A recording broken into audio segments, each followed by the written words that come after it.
I'm staying over tonight. Can you make room for all of us? Wait a minute. I already told you. I have plans to go see a play tonight, and it'll be late when I get back. That's why I said we'd all stay here. When her son wasn't home, his mom showed up unexpectedly with 7 friends. I hadn't been told about this visit and I had my own plans, so I tried to say no. But you'll be back soon, right? We'll just leave our stuff here and go out for a while. Could you get dinner ready and set up places for us to sleep? She acted like she didn't care about my situation and acted as if everything was already arranged. To make things worse, I noticed the necklace she was wearing. I had put up with her rude behavior for a long time without saying anything, but this was too much. I can't. I'm leaving for a trip right now. What? You're going on a trip? Who's going with you? My unexpected refusal surprised her. I had finally reached my breaking point after enduring her constant nagging. Please give me back that necklace. It was time for my mother-in-law to face the consequences of her actions. My name is Michelle Gorman, and I'm a 30-year-old housewife. After I got married, I used my experience in administration to become a computer class instructor. My husband, Mike, is busy every day as the president of his father's company. Sometimes he seems lost in thought, but it makes me happy to see him relaxed, especially when we go on our favorite movie dates. I feel better when I'm with you, he often says. I'm glad if I can make his life a little easier. I wish I could offer him advice or suggestions, but I've always found it hard to speak up. Since I was young, I've preferred listening to others rather than talking about myself. My older brother, who's 4 years older than me, has always looked out for me. I used to dislike that about myself, but thanks to Mike's support, I've started to gain some confidence. Mike has an older brother who works as the vice president in their father's company. His wife, Mindy, is around my age, and we get along great. She's focused on her career, reliable, and kind. I admire how she stands up for herself and shares her opinions, yet she's also understanding and flexible. Watching her stand up to the mother-in-law was really impressive. Unfortunately, they live far away, so I don't get to see them often, which I regret. On the other hand, the mother-in-law acts like she's the daughter of the company president, always confident, but her stubbornness and arrogance are clear. Michelle, you're Mike's wife, the president. You should quit your job as a computer instructor and fully support your husband, she'd say, putting a lot of pressure on me. Mike would support me, but she'd still be unhappy. Sometimes I was glad we lived apart. I just wanted a peaceful life with Mike and hopefully children someday. But then Mike's father passed away suddenly from a heart attack. It was a shock for everyone, and Mike and his brother had to figure out what to do with the family company. Mike decided to stay in New York for a while. I went back home and waited for Mike's updates. With the extra responsibilities on both of them, I was worried. After talking with his brother, they decided that Mike would move to the company's main office in New York. His brother became the new president and Mike became the vice president. We looked for a house in New York and found a nice one that was already built. It was a bit far from the train station, but it was in a quiet area, which felt safe. The house had lots of sunlight, so it seemed like we'd have a comfortable life there. Since Mike had to work late because of all the changes at work, I made sure our home was cozy so he could relax and prepared healthy lunches for him. I wanted to do everything I could to support him. And just like that, a month went by. I'm back. I'm starving, Mike said. Thanks for working so hard. I'll make dinner, I replied. Thanks. Hey, Michelle, my mom wants to visit this weekend. Is that okay? I was worried that she might be feeling lonely since Mike's dad passed away, so I was glad to hear this. Of course. We still have some things to tidy up, but she's welcome, I said. Thanks. I'll tell her. Oh, maybe I should ask my brother and his wife to join too, Mike suggested. Yeah, that's a great idea, I replied. It might sound strange, but moving here meant I could see Mindy, my sister-in-law, more often, which was a nice surprise. That weekend, we all got together to talk about what had been happening and share memories of my father-in-law. It's sad that Dad's gone, but I didn't want to stay sad forever, so I started a new hobby, my mother-in-law said with a smile. She always looked elegant, wearing beautiful dresses and nice jewelry. Today, she looked stylish with a light purple scarf that stood out. She seemed to have lost some weight, but she was still firm when giving advice to Mike and his brother about the company. But since my father-in-law passed away, I noticed she was being stricter with me. Michelle, we're running out of drinks. Can you go buy some? She asked. Jessica, I can go get them, Mindy offered. Oh, can you? That would be really helpful, she said, sounding more demanding towards me than she did towards Mindy. I thought maybe she was struggling with the loss of her husband, so I decided to let her comments go for a while and just watch. After dinner, Mike drove everyone home, and the night was over. Since then, my mother-in-law started coming to our house a lot. She started criticizing how I kept the house and complaining about Mindy, and she started going through our fridge without asking, which surprised me. Michelle, Mike is so busy right now. You should pay more attention to the meals you make for him. What if he gets sick too? Yes, I'll be more careful. And there's still trash here. Can't you clean up properly? I'm sorry. It kept going like this. It felt like she was just finding things to criticize about me to pass the time. But whenever Mindy came over, she'd leave quickly, saying she had other things to do. She said it wasn't because she didn't like me, but I felt differently. Maybe she found it easier to boss me around, since I hardly ever argued back, than to do the same to Mindy, who always spoke her mind. I thought about getting a job to spend less time at home. But even after I found one, my mother-in-law's harassment got worse. Michelle, we're out of barbecue sauce at our place, so get some while you're out. I brought some leftovers with me, so I'll take them. Her boldness sometimes left me speechless. She could easily afford to buy fancy ingredients from a fancy store. Then something happened. A necklace that was very special to me disappeared. It was a keepsake from my mother, and I always kept it safe on a shelf in my room. The only person who came to mind was my mother-in-law, since she visited often. Even though I didn't want to suspect her, she often looked around our house and probably knew where most things were. Despite searching everywhere, I couldn't find it, so I decided to ask her about it. That's when she exploded with anger, yelling, "You probably lost it yourself. How dare you accuse me? What kind of person are you? I'm sorry, I searched everywhere I could think of, but I couldn't find it. It's a special keepsake from my mother, and it means a lot to me." More than feeling angry about being accused, I was devastated about losing something so precious from my mom, and tears started to fall. I don't care. It's just a necklace. Why don't you just ask Mike to buy you a new one? It's not about getting a new one. I realized she wouldn't understand my feelings. I decided not to talk about it anymore. But then money from my wallet and other things around the house started disappearing. Even though I kept an eye on my mother-in-law, I never saw her take anything. Confused and tired of it all, I talked to Mindy about it. She said my mother-in-law was definitely the main suspect because no one else had access to our home. It made me sad to think that, but there wasn't any solid proof. I couldn't understand why she would do this, especially since she still had lots of money from my father-in-law's inheritance. Seeing how upset I was, Mindy had an idea. Little did I know where it would lead. About 2 weeks after talking to Mindy, I was getting ready for a trip. "I'm heading out, Michelle. Just relax and enjoy your time," Mindy said. "Take care," I replied. Mike and his brother were going on a business trip to meet with a company from another state. Mindy suggested I take a break too and invited me on a short vacation. I'd been feeling really drained lately, so the idea of getting away sounded nice. I packed early and left my travel bag by the door, ready to go. Then the doorbell rang. I wondered who it could be, so I checked the video feed and saw my mother-in-law. But she wasn't alone. She had a bunch of friends with her. "Hi, Michelle. I brought some friends. Can you let us in?" Opening the door, I saw my mother-in-law and about 7 of her friends, all carrying big bags. Were they planning to stay here? "We're staying over tonight. Make us feel comfortable." "Excuse me? Didn't I mention it?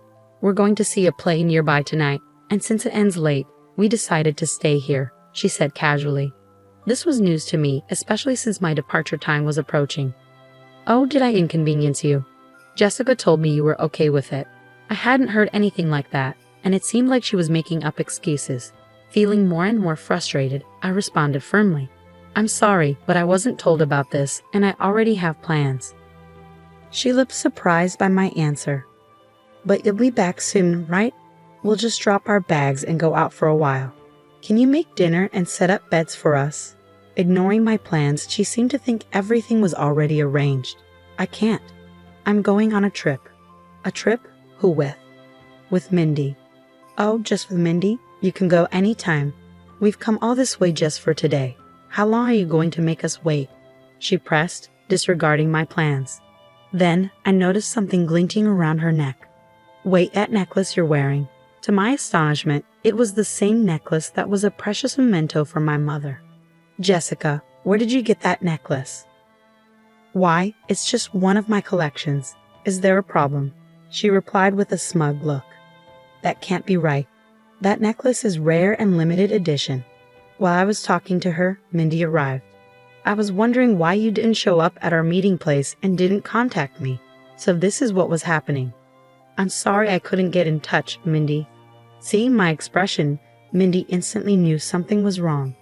What's going on? I got upset because the necklace she's wearing is the same one that belonged to my mother, which recently went missing. Of the one you kept in that box, Mindy said it loudly enough for everyone to hear. Suddenly, my mother-in-law, trying to keep it from her friends, whispered to us. Can you two stop this? It's embarrassing. Do you want to accuse me of theft? Yes, I find it suspicious, Mindy answered firmly. Do you have any proof that I stole it? It's embarrassing to have such unreasonable daughters-in-law. Please don't make a scene in front of my friends. With that, she turned back to her friends with a smile. Well, let's go inside, everyone. As she tried to move inside, I remembered something. The initials. My mother's initials are engraved on the necklace. Jessica, can I have a look, please? Mindy quickly went behind her to check. Enough of this. What's your mother's name? It's Kate Young, so the initials should be Ki. There it is, the initials Ki, I said, pointing out the engraving. The friends looked horrified and stepped back. Stop this. I didn't come here for this. Let's go, everyone, my mother-in-law insisted. We're not letting you leave, Mindy said firmly. The friends, sensing the tension, quickly muttered, We're not involved, and hurried towards the subway. Wait, there's been some mistake. My mother-in-law tried to follow her friends, but someone stopped her. What are you doing here? Weren't you supposed to be on a business trip? Standing there was Mike. It turned out his business trip was actually scheduled for the next day. He had deliberately given his mother a false date to investigate her actions. Mindy had told Mike about the missing items from our house after I talked to her. At first, Mike was unsure, but after visiting his childhood home and seeing similar items to ours, he began to suspect theft. However, without evidence, he knew she could easily deny it, so he came up with today's plan. Inviting friends for an overnight stay was unexpected, but he was sure his mother would come if she thought he wasn't home. What are you doing here? Mike demanded. I was just leaving, my mother-in-law said as she tried to go, but I stopped her. Give it back. That necklace isn't yours. It's a keepsake from my parents. Why do you have it, Mom? I demanded. It's not what you think. I found it in my purse. Michelle must have set me up, she claimed, suddenly shifting the blame to me, seemingly fearing she was in trouble. Do you really think such a lie would work? There's no way Michelle would do something like that. First, give the necklace back to Michelle. We'll talk after that, Mike said firmly. Reluctantly, she took off the necklace, threw it on the ground, and tried to run away. Hey, wait! We tried to chase her, but stopped shortly after. We didn't need to anymore. Huh? I was taken aback as 10 police officers stood in front of my mother-in-law. I was unsure about what was happening, just staring at the bizarre scene. Then one of the officers spoke up. We received a report from a local resident. They said someone who seemed to be causing a disturbance here was often seen entering this house when the owners were away. They asked us to come quickly. What are you talking about? I'm the mother of the son living here. Getting the police involved in a family matter? My mother-in-law retorted, looking annoyed. Wait, what do you mean she entered when we weren't home? I never did such a thing, I interjected. I always come when you're home. Did the informant say anything else? When we asked the police, they mentioned that someone had witnessed my mother-in-law sneaking into our backyard, likely using a spare key to get inside. Indeed, we had a spare key hidden beneath a plant pot in the backyard. This realization gave us chills and also explained the missing items. Mike had considered this possibility and was planning to observe her actions while we were out today, but he never expected to find out the truth in this manner. Mom, why were you coming into our house when we weren't home? It's all lies. You're going to believe some unknown person's story, she retorted. But you did have my precious necklace, didn't you? I pressed. I told you I found it in my purse, my mother-in-law insisted. One of the officers stepped in, saying calmly, let's talk about this at the station. But I didn't do anything. Mike, say something, she pleaded. Mom, stop this. I can't understand why you did this, Mike said firmly. Upon hearing her son's words, my mother-in-law collapsed to the ground. But just when it seemed like she had nowhere left to run and was feeling defeated, she suddenly flew into a rage. Because after your father passed away, I felt so lonely, and seeing her always so cheerful, I couldn't stand it. I felt better seeing her troubled. I wanted her to feel the pain I felt, she shouted. Mike was red-faced hearing her irrational reasoning. Mike, wait, let me speak, I said, feeling the need to confront the issue head-on. I stepped in front of an increasingly angry Mike. I understand where you're coming from, Jessica. Perhaps I've been neglectful by always brushing off our talks. However, stealing is a different matter entirely. Did you want to upset me? Don't be ridiculous, she snapped. Did you find joy in pushing someone to their limits with such a twisted and dirty scheme? Did that fill the void of your loneliness? I asked, trying to understand her actions. Shut up. What do you know about me? She snapped back defensively. If you're feeling down, then tell us. We can't read minds, I said, trying to reason with her. Don't make fun of me. Why would I tell you anything, you worthless daughter-in-law? She lashed out. Mom, Michelle's right, Mike intervened firmly. Seeing that the situation wasn't progressing, the police stepped in, suggesting a move to the station. Are you really going to take me in? I can't believe this, she protested. Despite her resistance, given the eyewitness accounts of the unlawful entry and the suspicion of theft from possessing my belongings, the police decided to question my mother-in-law, and so she was promptly arrested on charges of unlawful entry and theft. She continued to protest her innocence, demanding a lawyer and refusing to eat the food provided. During a visit from her father, he expressed his anger and urged her to deeply reflect on her actions. This stern admonition prompted a change in her demeanor as she tearfully apologized. Despite her typically carefree nature, her father's authority seemed to be the only one she wouldn't challenge. He warned her that unless she genuinely reflected on her behavior, she shouldn't expect to have a home to return to. Reluctantly, she appeared to accept the reality of her situation. Perhaps the loss of her husband had left my mother-in-law searching for her place in the world. Were her expensive clothes and jewelry merely a shield to protect herself? I even began to wonder if her differing treatment of me and my sister-in-law was just a facade to conceal her vulnerabilities. However, her excessive desires and inability to control them were a separate issue. It was clear that making wrong judgments had led to this unfortunate incident. I was shocked to see the situation escalate to such a degree, especially realizing that my mother-in-law had been using a spare key to enter our house without our knowledge. It genuinely terrified me to think about the potential dangers of someone entering our home without permission. Later, I discovered that the couple living diagonally across from us had reported her. The wife, who works from home, had noticed my mother-in-law entering our yard suspiciously multiple times and found it concerning. I'm incredibly grateful for their courageous actions. Since then, we've been enjoying a peaceful life.